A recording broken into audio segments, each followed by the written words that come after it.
Hey guys, I'm Robbie Krager, the Flip Flop Flipper. I'm a value add real estate investor and I've been doing this for over 25 years. We've done thousands of deals. It's our heart to do more deals and to do deals with people in our community. So, to that end, we've started building a community of like-minded real estate investors and entrepreneurs, and we're inviting you to come and join us. If you want to kickstart your real estate investing career, if you want to get out of the rat race, maybe you've thought to yourself you've always wanted to do a buy, fix, and sell, or you've always wanted to own rental properties, but for whatever reason, the job's too difficult, you don't have the money, you don't have the time, whatever your objection is, guys, we're doing the hard work for you. We want to make real estate investing easy for you. Check out a recent clip from one of our master classes and then join the community. You're going to love it. My name is Juan Carlos Morales. I'm 100% Puerto Rican.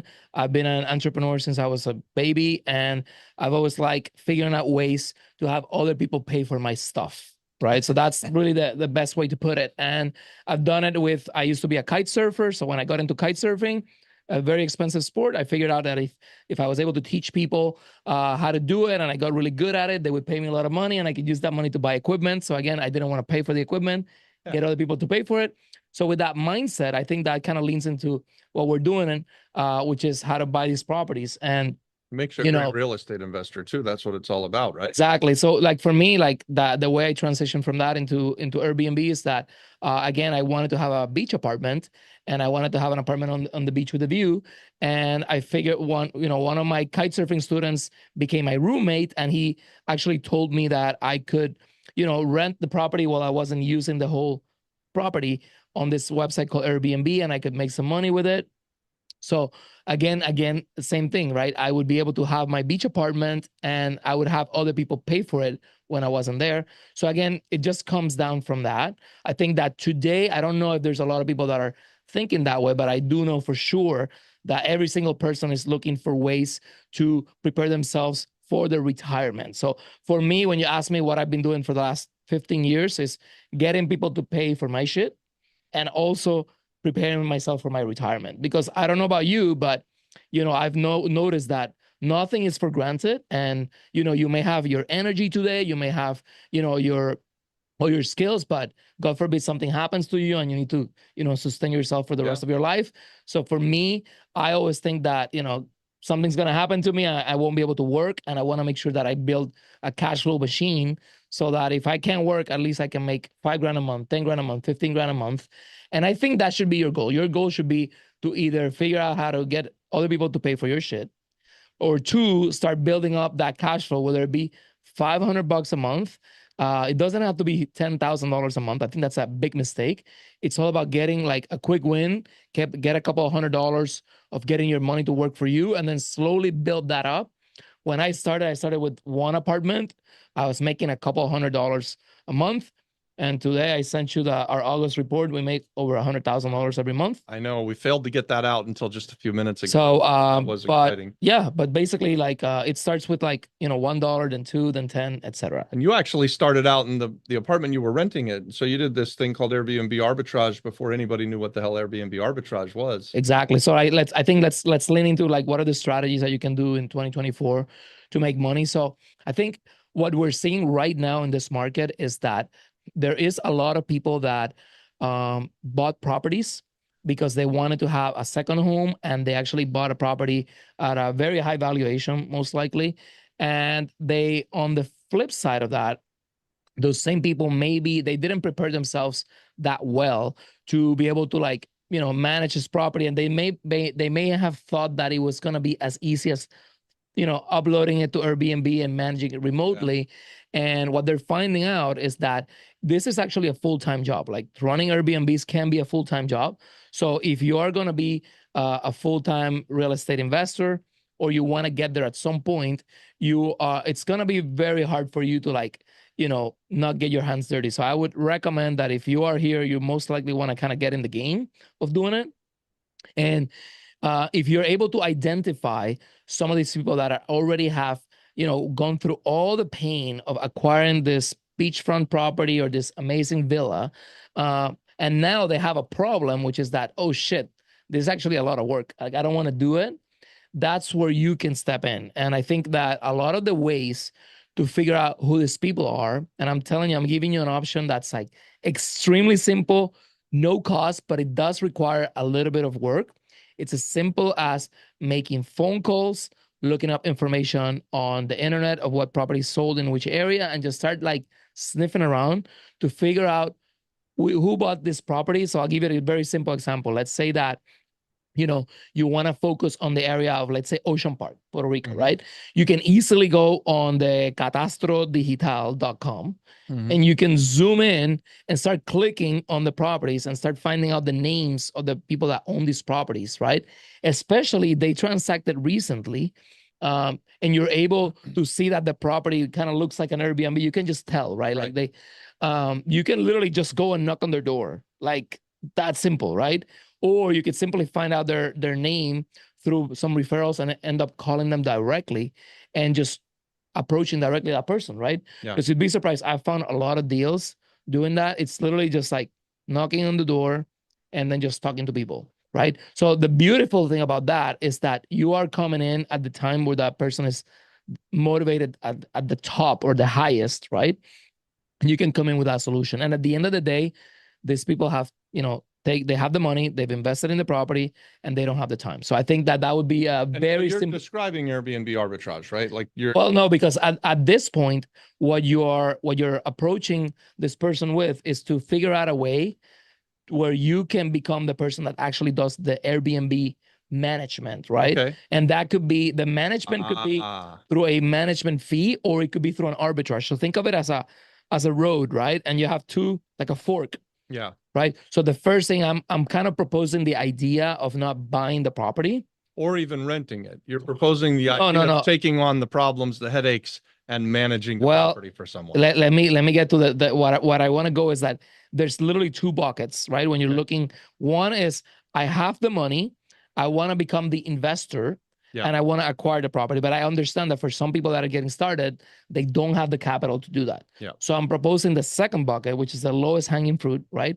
Which is in 2024, there's a lot of people that acquired properties that, they thought it was going to be super easy and they would throw it up in the Airbnb. And now they have the property and they are looking for you to, whether it be manage the property or arbitrage. They are typically not thinking that they want to lease the property or do a arbitrage. Is a type of management, if you will, where you pay a fixed amount of money. So let's call it, you find a house and they want $4,000 for it. So you just pay a fixed $4,000 a month, which is about $100 and something a day. And they're cool with you, as long as you pay them the $4,000, they're more than happy for you to do Airbnb on the house. And some people are looking for a managed, they're looking to make a lot more money and they're willing to give up the certainty of the $4,000 a month in this example. And in that case, you would offer them a management contract, right? So, but they're very similar. They're basically a management contract. It's just the way that you structure it. And the only way to find out whether this particular opportunity is a management deal or an arbitrage deal is by having a conversation with the owner to figure out what are their goals. So in their mind, they might be thinking that, hey, I want to find a property manager, pay 20% or 25%, and I want to make the rest, right? And there are certain people that are in a position financially where they can take the swing, right? On the flip side of that, there are people that do not want the swing. They just want the certainty. They just want to know, I'm getting 1,000, 2,000, 3,000, whatever it is.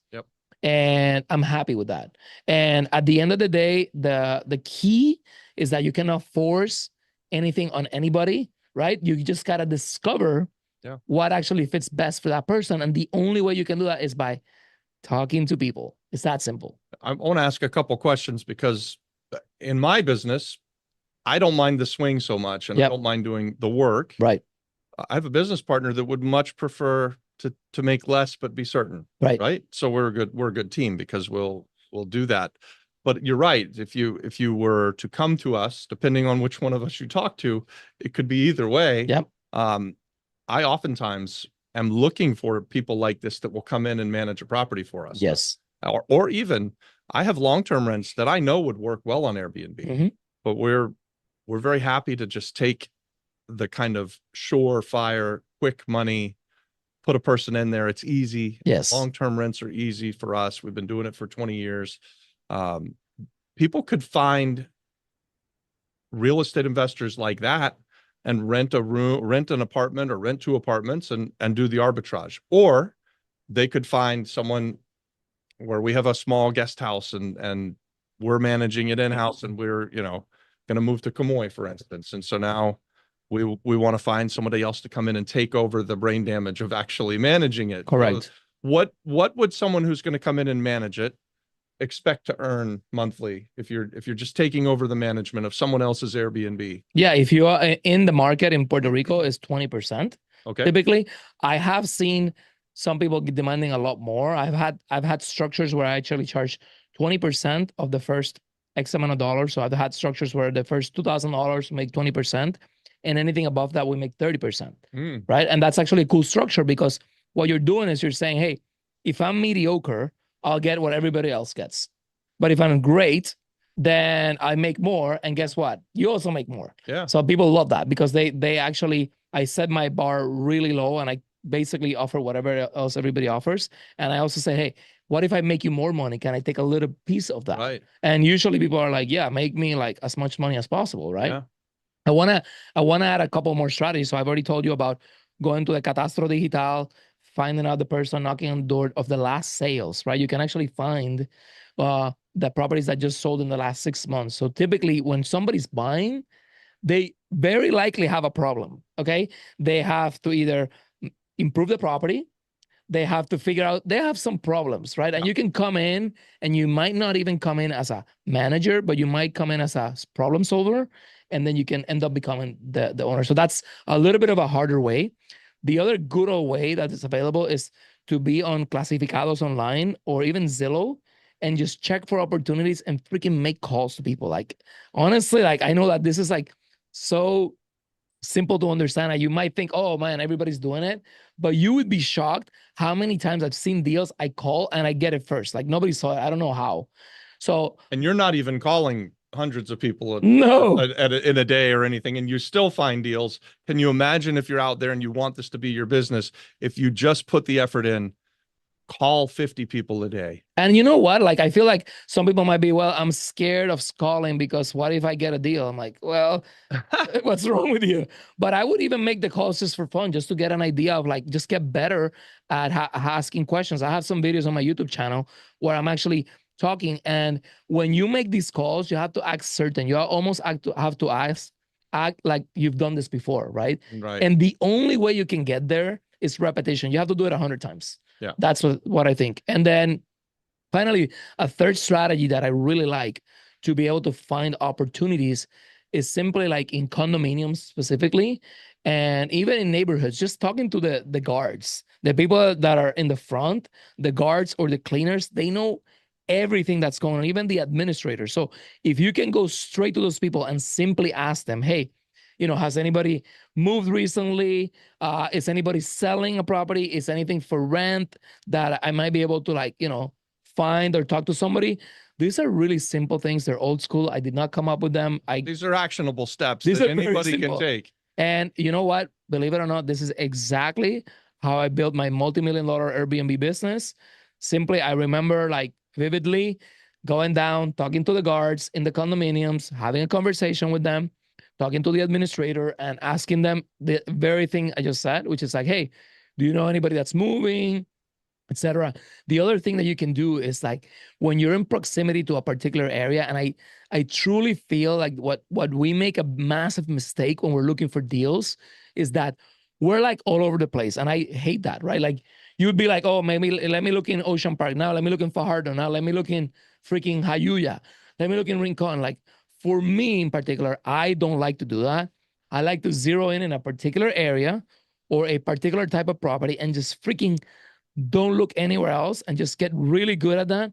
And the reason why you have to do that is because by the time a deal appears, you will know more than 99% of the people if this is a deal or not, right? But if you're looking at a lot of different places, it would be the equivalent of shopping for a car, right? Hey, let me look at a pickup truck. Let me look at a sedan. Let me look at a sports car. Let me look at a Ferrari or a Toyota. It's not the same. Right. If you're looking at Toyota Corollas from 2022 all day. By the time the deal shows up, you'll know that it's like, 20% cheaper than the other one. And it's just very easy for you to move forward. So I'm doing that right now with deals. I'm just looking at this one particular type of asset class and deals so I can understand what a deal looks like. Like as an example, I'm looking for an office, right? So an office, like I've looked at deals that I'm like, oh, that's like it's a pretty good deal. It turns out it's like $52 a square foot. And I'm like, I find out the market is up to $26 a square foot in the absolute best office in Puerto Rico. So if I wouldn't have done a lot of research in that asset class and looked at a lot of deals, how would I know that? I would have taken the $50 a square foot deal. So right. I like that it's universal, right? So real estate investing, there are so many paths that you can go, but they all boil down to the same thing. Put in the effort, do the work. Yeah, we call it farming, or find your farm area. And I tell the same thing when you're going to go find value add real estate. Look at a certain area so that you've looked at everything in that area, everything in that asset class, and when the deal comes. If you're looking at Toyota Corollas for 2022 and you know what they buy for and what they sell for, and they sell in this small range, when you see something that sells way up here, that's really not a deal. And when you see something that's selling way down here, you start to dig a little deeper and figure out, hey, that looks like a deal. And this is the same whether you're buying distressed assets to do value add or buying something that's in really good shape and just put them on Airbnb and start making. I want to add something else. I think when you're getting started in this business, you see somebody like myself or other people that have like a portfolio and you think, how can I compete with them? Right. And the answer is like, let's say like if I was the owner of a property and you come into me and you say, hey, I want to manage a property, right? Then I'd be like, hey, like, why would I pick you versus Capital Jet Set, my company? You'd be like, well, actually, because you're going to be my only client. So because you're going to be my only client, what do you think I'm going to do with your property? I'm going to make sure it's like the absolute best deal. I'm going to be looking at everything that's happening with this property. I'll keep you very well informed. I'll be there every day or whatever it is. And I can really give you all of my attention because I have no other clients. Yeah. And that is massive. I mean, that at the end of the day, every owner of a property wants to feel special. Yeah. And typically when they go with one person, you have to sell them on the personalized service and the fact that you are building your business and you're willing to go above and beyond for them. And obviously you have to back up your talk. So if you say that, you actually have to stand behind that and actually do it, because what's going to happen? This reminds me of how when I started my this Airbnb business and even my kite surfing school, it's all done through referrals. So the amount, the quality of the work and the actions that you take, people are always noticing what you're doing. And typically, if you do an amazing job, there is absolutely no way that people will not refer you. It's just like, you almost feel like you owe them the referral, right? Yeah. So I think that is your competitive advantage. When you're getting started, just freaking crush it. Go above and beyond, and you can beat any big company that's out there. Hey guys, if you like that, I told you would. We've got a library of content just like this. It's actually long content, so we've got fix and flip courses. We've got a whole library full of these master classes. Each one is better than the last. Come and join us on Apex. If you want to become part of a dynamic community of real estate investors, if you've been looking for a way that you can get out of the rat race and maybe become a real estate investor and change the stars of your life, let's do this together, guys. Real estate investing is a team sport. We want you to be part of our team. Join us on Apex.